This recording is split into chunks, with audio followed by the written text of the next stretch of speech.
조계종이 정부, 국회와 함께 유네스코 세계문화유산으로 등재된 우리 전통 산사들의 체계적인 보존과 관리에 적극 나서기로 했습니다. 유네스코 세계문화유산으로 등재된 전통 산사에서 보내는 여름 휴가 현장을 소개해드립니다. 조계종이 출가 활성화 방안을 적극 모색하고 있습니다. 연등회와 함께 불교계를 대표하는 문화축제로 성장해온 나란다 축제가 열도를 맞았습니다. 지금까지의 성과와 향후 과제를 짚어봤습니다. 기록적인 폭염에 농산물 물가에 이상이 생겨 정부가 긴급 대책 마련에 나섰습니다.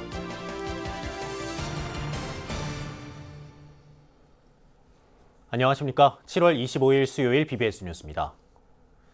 우리의 전통 산사 7곳이 유네스코 세계문화유산으로 지정되면서 세계적인 문화유산으로서의 가치를 인정받았는데요.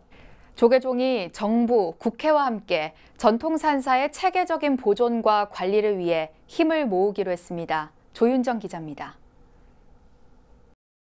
지난달 유네스코 세계문화유산에 등재되면서 살아있는 전통 문화유산으로서의 역사적, 문화적 가치를 인정받은 우리나라의 전통 산사 7곳.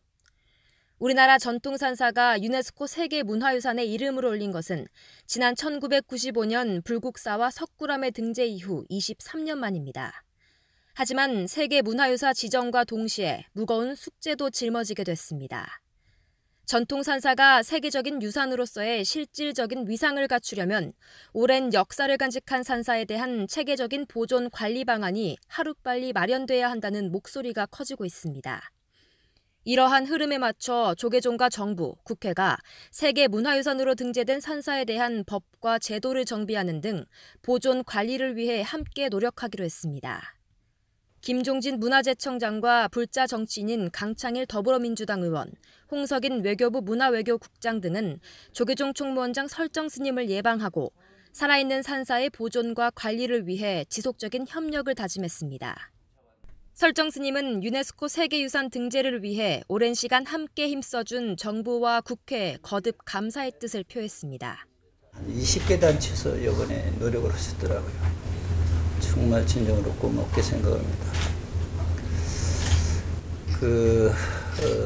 산사로 세계유산이 된 것은 기존의 해인사 팔만대장이라든가 불국사라든가 석굴암이라든가 이런 거와는 좀 성격이 좀 다른 것 같습니다. 스님은 또 7개의 산사가 앞으로도 세계문화유산의 위상을 잘 지켜나갈 수 있도록 정부와 정치권이 힘을 모아달라고 당부했습니다.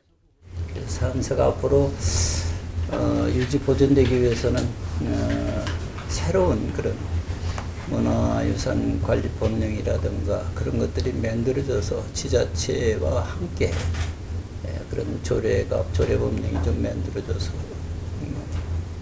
지켜져야 되지 않나 이런 생각이 듭니다. 김종진 문화재청장은 전통산사의 가치 보존을 위해 적극적으로 힘을 보태겠다고 말했습니다. 세계유산 관련 법은 지금 현재 국회에 계류 중에 있어요. 그게 현재 문화재보호법에서도 할 수 있지만은 세계유산법이 좀 더 체계적으로 될 수 있지 않거든요. 조계종하고 잘 협력을 해서 산사가 가지는 어떤 진정한 가치가 보존이 되고 그걸 통해서 사람들한테도 뭔가 좀 어떤 기쁨도 주고 편안함도 주고 세계적으로 좀 알려질 수 있도록. 앞으로 불교계와 정부, 정치권이 힘을 모아 전통산사의 고유한 가치를 제대로 보존하기 위해 법과 제도를 정비하는 등 대책 마련에 속도를 낼 수 있을지 주목됩니다. BBS 뉴스 조윤정입니다. 여름 휴가철 한적한 산사를 찾아 자신을 돌아보고 몸과 마음을 차분하게 내려놓으려는 사람들이 적지 않습니다. 특히 이번에 유네스코 세계유산으로 등재된 전통산사에서 여름 휴가를 보낸다면 더욱 특별한 휴가가 되겠죠. 서일 기자가 소개해드립니다. 지난달 30일 한국의 전통산사 7곳이 UN 교육과학문화기구, 유네스코의 세계문화유산으로 등재되면서 세계적인 문화유산으로서 가치를 인정받은 전통 산사들에 대한 관심이 날로 커지고 있습니다. 특히 우리 민족의 정신적 자산이자 한국 불교의 오랜 전통과 역사를 간직한 전통산사에서 이 특별한 추억을 만들 수 있는 템플스테이가 우리를 기다리고 있습니다. 유네스코 전통산사에서 만나는 템플스테이는 세계적인 문화유산으로서의 산사의 가치를 확인하고 무더운 여름을 이겨낼 수 있는 힐링의 시간도 제공합니다. 한국의 산사 7곳이 모두 유네스코 세계문화유산에 등재되었는데요. 세계문화유산 사찰들에서도 올여름 특별 템플스테이를 진행합니다.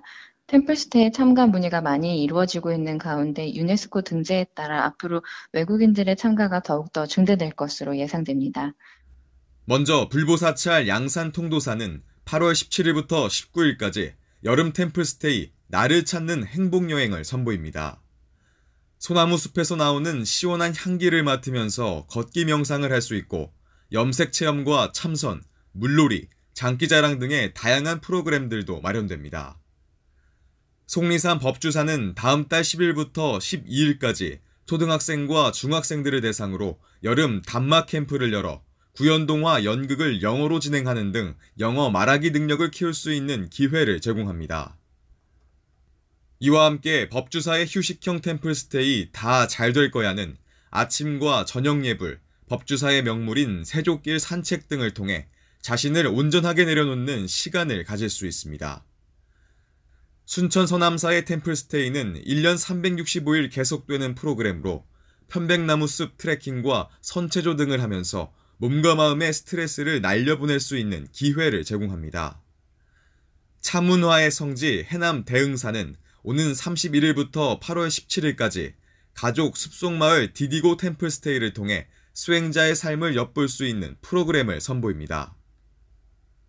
딛고 일어서다라는 뜻의 디디고 템플스테이는 나의 마음속 심리 상태를 바라보고 치료하는 만다라 심리치료, 나의 감정을 찾고 새로운 나를 발견하는 나의 감정찾기 등의 프로그램을 통해 색다른 경험을 선사합니다. 백범 김구 선생이 출가했던 사찰 공주 마곡사는 물썰매 등 물놀이를 즐길 수 있는 놀이형 템플스테이와 숲속 솔바람길을 걸으면서 자연의 소리를 듣는 휴식형 템플스테이 등을 즐길 수 있습니다. 우수한 우리의 불교 문화를 체험하면서 세계문화유산 속에서 1박 2일 특별한 추억 만들기랑 함께 무더운 여름날 지친 몸과 마음의 힐링을 받으시길 바랍니다. 여름 휴가철을 맞아 유네스코 세계유산에 빛나는 전통산사의 템플스테이 프로그램들이 우리에게 잊을 수 없는 여름날의 추억을 선사할 것으로 보입니다. BBS 뉴스 서일입니다. 조계종 제25교구 본사 남양주 봉선사가 종단의 역사문화 관광자원 조성 사업에 힘을 보탰습니다. 봉선사 주재 일관 스님은 한국불교 역사문화기념관에서 총무원장 설정 스님을 예방하고 사업 지원금 5천만 원을 아름다운 동행에 지정 기탁했습니다. 일관 스님은 종단의 성역화 사업이 조속히 이루어지길 학수고대하고 있다고 말했고, 설정 스님은 모아진 기금이 진실되게 잘 쓰여질 수 있도록 모든 노력을 다하고 있다고 밝혔습니다. 태국 치앙라이 동굴에 갇혔다가 극적으로 구조된 소년들과 코치가 일상으로 돌아가기에 앞서 단기 출가 체험에 나섰습니다. 현재 언론들은 13명의 유소년 축구팀 선수와 코치 가운데 12명이 불교 귀의식을 갖고 오늘부터 승복을 입고 앞으로 9일 동안 스님으로 생활한다고 밝혔습니다. 치앙라이 불교계 책임자는 13명의 유소년 축구팀 선수와 코치 가운데 1명의 기독교도를 제외한 소년들은 각자 다른 사원에 들어가 머문다고 설명했습니다. 소년들은 동굴에 갇혀 지내는 동안 스님 생활 경험이 있는 코치의 지도에 따라 불교식 명상을 하며 배고픔과 공포를 이겨내 화제가 됐습니다.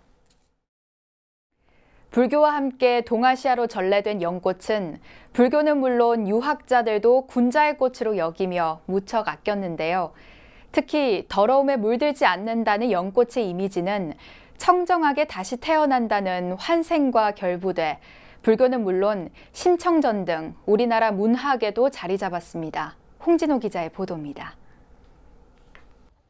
연꽃이 동아시아에서 사랑받는 이유 가운데 하나로 크고 풍성한 것을 좋아하는 중국인들의 특성도 한몫했습니다. 중국인들은 목련 등 대체로 큰 꽃들을 매우 아껴 연꽃 또한 선호하는 대상이 된 것으로 풀이됩니다. 특히 더러움에 물들지 않고 피어나는 연꽃은 불자들이 청정한 서방 정토 극락세계에 다시 태어날 때 연꽃 속에서 왕생한다는 연화 화생 사상으로 이어졌습니다. 이제 연화 화생이라고 하는데요. 예전 사람들은 그러니까는 이렇게 잉태돼서 태어나는 거를 약간 지저분하다고 생각하는 게 있어요. 그래서 우리나라도 박혁거세나 김할지나 이렇게 보면 알로서 깨끗하게 그 더러움에 물들지 않고 태어났다라고 하는 개념이 있는 거고, 특히 연화 화생은 우리나라 설화와 고전 문학으로도 이어져 심청전에서 인당수에 몸을 던진 주인공 심청은 용궁에서 연꽃을 타고 바다 위로 올라왔습니다.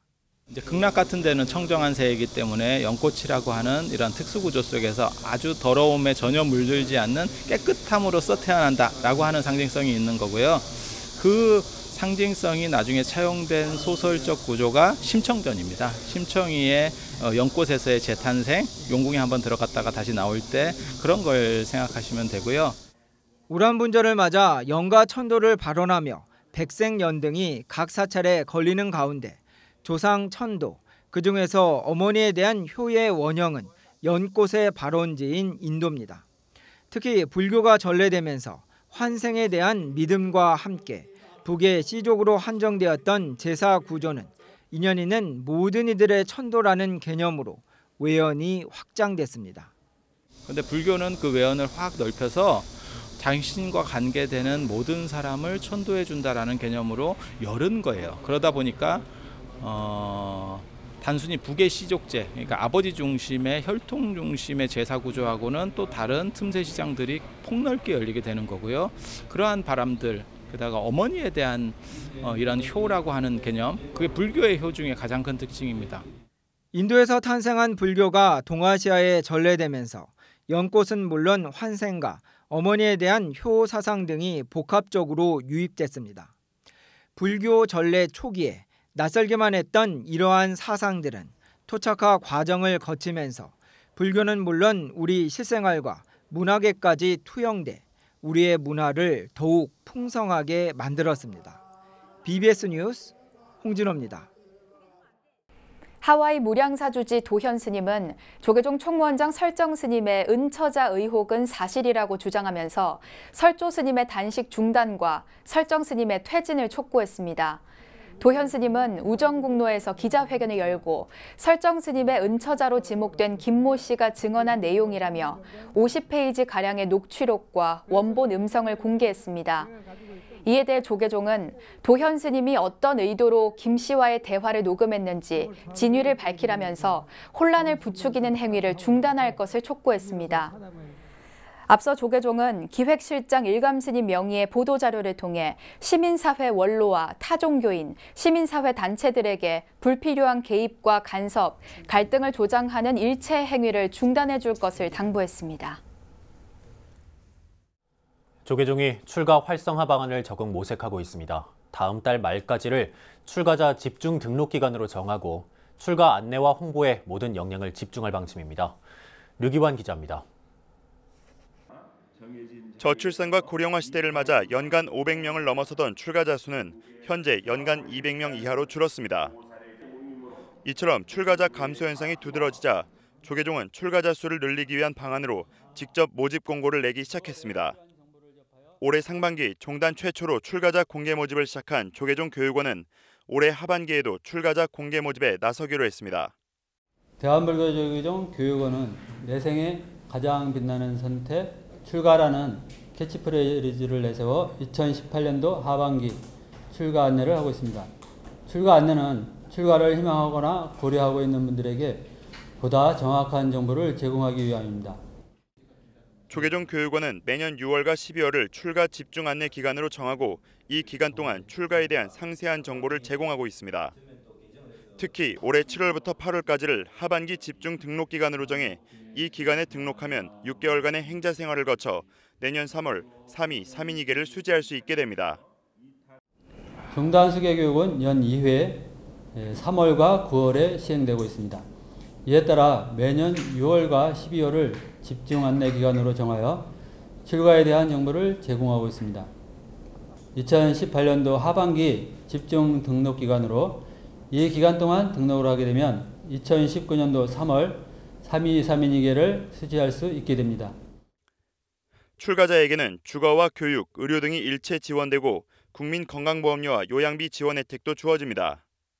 특히 소년 출가자나 청년 출가자는 중앙승가대나 동국대 불교대학에 입학할 경우 등록금과 수업료 전액 지원 등 장학 지원의 혜택이 추가됩니다. 소년 출가자는 6개월간의 행자 교육과정도 면제됩니다. 출가 후 생활에 필요한 주거, 교육, 의료 등 일체가 지원되며 국민건강보험료, 국민연금보험료, 입원진료비, 요양비 등이 지원됩니다. 소년 출가자, 청년 출가자의 경우에는 중앙승가대와 동국대학교 불교대학 입학 시 등록금 및 수업료 전액이 지원되며 출가 홍보를 위해 조계종 교육원은 포스터와 동영상을 제작해 전국 교구본사와 관련 기관에 배포했습니다. 출가 절차에 대한 자세한 문의는 조계종 교육원에서 친절하게 안내받을 수 있으며 개인적인 출가 상담은 상담 전화로 전화해 출가 상담사 스님과 직접 상담도 가능합니다. 내 생에 가장 빛나는 선택, 출가. 대자유인을 꿈꾸는 많은 이들이 혼돈과 갈등의 시대에 출가라는 위대한 포기의 길을 선택할지 오늘도 치열한 고민을 거듭하고 있습니다. BBS 뉴스 류기환입니다. 중앙승가대학교가 승가 인재 육성은 물론 재가자 양성 방안까지도 검토하고 있습니다. 중앙승가대 총장 성문 스님은 제114차 이사회에서 재가자를 훌륭한 종무 인력으로 길러내는 부분도 연구하고 있다고 강조했습니다. 성문 스님은 총장 취임 이후 교육혁신위원회를 구성해 혁신적인 신입생 유치 방안 등을 논의하고 있고 조만간 기본 혁신안을 내놓을 것이라고 말했습니다. 중앙승가대는 이사회에서 당연직 개방 이사로 조계종 총무부장 지현 스님과 기획실장 일감 스님을 임명했고 중앙승가대 교수 승원 스님과 오인 스님의 승진 임용의 건 등을 통과시켰습니다. 인도 나란다 지역에는 세계 최초의 대학인 나란다 대학이 있는데요. 불교를 체계적으로 연구하고 불교 인재를 종합 육성하는 산실로 꼽히고 있습니다. 여기에 착안해 청소년 불교교리 경시대회로 시작한 나란다 축제가 오는 9월 어느덧 10번째 대회를 열게 됐습니다. 연등회와 함께 불교계를 대표하는 문화축제로 성장해온 나란다 축제, 지금까지의 성과와 향후 과제를 정영석 기자가 짚어봤습니다. 불교계 최대 규모의 교리 경시대회이자 문화축제인 나란다 축제. 2009년 9월 전국 청소년 불교 교리 경시대회로 출발해 올해로 어느덧 열도를 맞았습니다. 제10회 나란다 축제는 오는 9월 8일과 9일, 10월 6일에 동국대를 비롯한 전국 군법당, 충남 계룡대 인근에서 펼쳐집니다. 행사를 주최해온 재단법인 은정불교문화진흥원은 나란다 축제가 한국 불교의 핵심 가르침 등을 청소년들에게 심어주는 데 큰 역할을 했다고 평가했습니다. 고심을 하고 어떻게 변화시키고 어떻게 사회 속에 더 많이 빠르게 한국 불교 어떤 핵심을 심어줄 수 있을지, 이것이 우리나라가 갖는 어떤 전통문화 부분까지도 함께 담아낼 수 있는 그런 작업들이라고 생각을 하고. 나란다 축제 운영위원장 성효 스님은 나란다 축제야말로 지금의 시대에 매우 적합한 포교 방법이라고 소개했습니다. 성효 스님은 지난 10년간 나란다 축제를 이끌어오면서 지금까지 10만 명이 행사에 참가했고 장학금도 무려 8억 원이 지원됐다고 밝혔습니다. 하지만 나란다 축제가 보다 내실을 기하기 위해선 현실적으로 풀어야 할 과제도 적지 않습니다. 저희들이 그 축제를 계속 끌어갈 건지도 굉장히 이제 향후 회의를 해야 되겠지만 어려움이 있기도 하고요.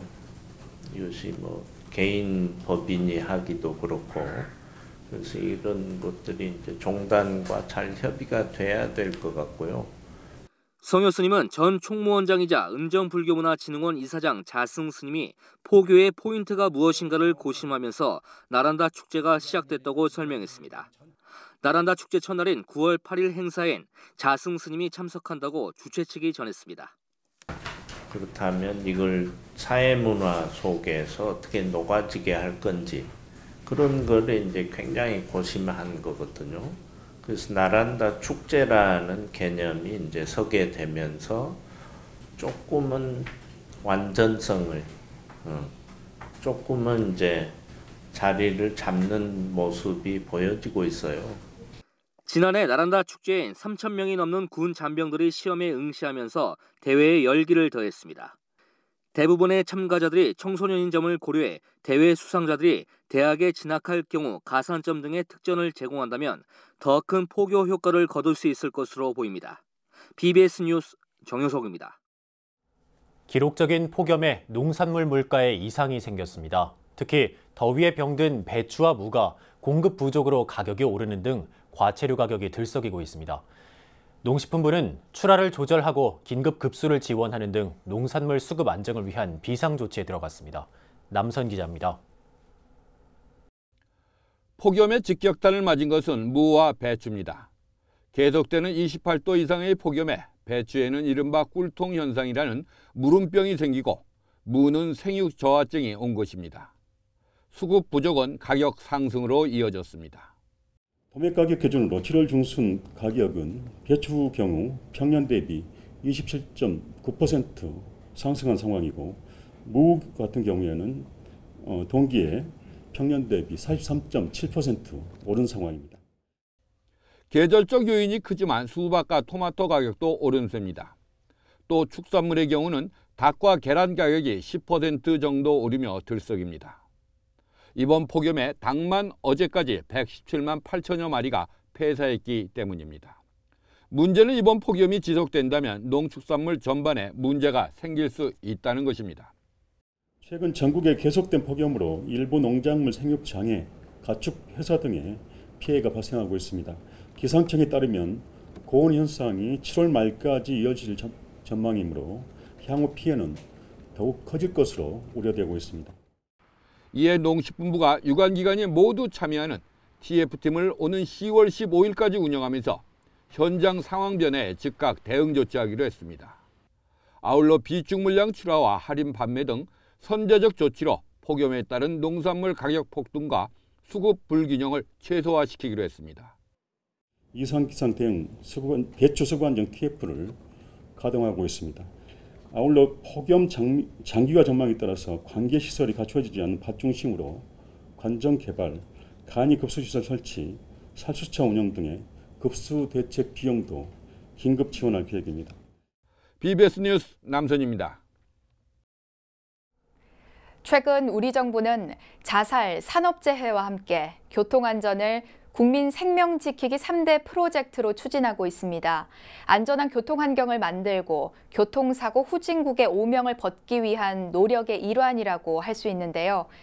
이런 상황에서 정부와 정치권, 민간기업이 손을 잡고 새로운 방식의 교통안전 방안을 모색하는 자리가 국회에서 마련돼 관심을 모았습니다. 김연교 기자가 현장을 다녀왔습니다. 국회의원회관 로비 한쪽 벽면이 교통사고 예방 수칙인 골든룰 10개명으로 채워졌습니다. 규정속도 준수, 운전 중 휴대전화 사용 금지, 운행 전 차량 상태 점검, 운전자의 행동과 습관 변화가 중요한 이들 수칙이 몸의 배도로 체험형 공간도 마련됐습니다. 최첨단 VR 기기가 흥미를 유발하면서 안전의식도 높입니다. 정말 우리가 스피드를 내지 말아야 되고 차선을 잘 지키면서 안전거리를 유지한다는 것이 참 중요하다고 생각합니다. 정부와 국회, 기업이 교통사고 감소를 위해 손을 잡고 마련한 토론회의 색다른 모습입니다. 행사의 한 축인 국회 교통안전포럼의 대표 이춘석 민주당 의원은 사람 중심의 교통문화 정착이 무엇보다 중요하다고 강조합니다.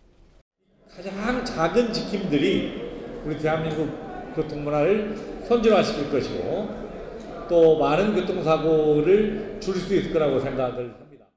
토론에 나선 전문가들도 한 목소리로 우회전 차량 우선 멈춤, 대형차 안전관리 강화 등 차보다 사람이 먼저인 정책 도입을 주문했습니다. 교통법규 위반으로 사고를 내도 보험 처리만 하면 끝이라는 인명 경시 풍토를 바꿔야 한다는 지적도 나왔습니다. 정부, 국회와 함께 기업의 축으로 나선 CJ 대한통운은 대형 사고를 유발할 수 있는 화물 차량에 첨단 운전자 보조 시스템이 갖는 중요성을 강조했습니다. 전방 추돌 경보 장치, 차선 이탈 경보장치 등을 물류회사 최초로 도입한 사고 감소 조치로 소개했습니다. 교통 안전과는 가장 밀접한 사업을 하고 있기 때문에 저희 대한통운에서 특히 교통 안전 캠페인에 적극적으로 동참함으로써 대한민국 교통사고 줄이기 캠페인에 저희 대한통운이 가장 먼저 앞장서야 되겠다는 생각에 안전한 교통문화는 사람과 약자가 중심이 되는 생명 존중 사상과 맞닿아 있습니다. 우리 사회 각계에서 이런 생각의 연결고리가 만들어질 때 교통안전이 정착될 것이라고 전문가들은 지적했습니다. BBS 뉴스 김현규입니다. 태국 치앙라이 동굴에 갇혔다가 극적으로 구조돼 전 세계의 주목을 받았던 소년들을 기억하시죠? 세월호 참사의 멍해를 안고 살아가야 할 우리들에게 어른들의 책임이 무엇인지 다시 깨우쳐줬던 이 사건의 주인공들이 잠시 스님이 된다고 합니다. 코치와 소년들 13명 가운데 1명을 제외하곤 모두 삭발을 하고 승복을 입은 뒤 9일간의 단기 출가 체험 프로그램에 들어갔는데요. 불교 국가인 태국에서는 남성들의 불교 귀의식을 통과 의례처럼 치른다고 하죠. 의식에 참여하는 남성들은 법명을 받은 뒤 계율에 따라 명상 수련을 하게 되고요. 이후 불교 자체가 생활인 태국 사회에 자연스럽게 스며들게 됩니다. 하루하루 일상의 삶이 불교의 수행이 될 수 있는 나라에선 우리가 말하는 기적도 늘 가깝게 있는 흔한 일이 될 수 있을 것 같습니다. 네, 이상으로 7월 25일 수요일 BBS 뉴스 마칩니다. 여러분 고맙습니다.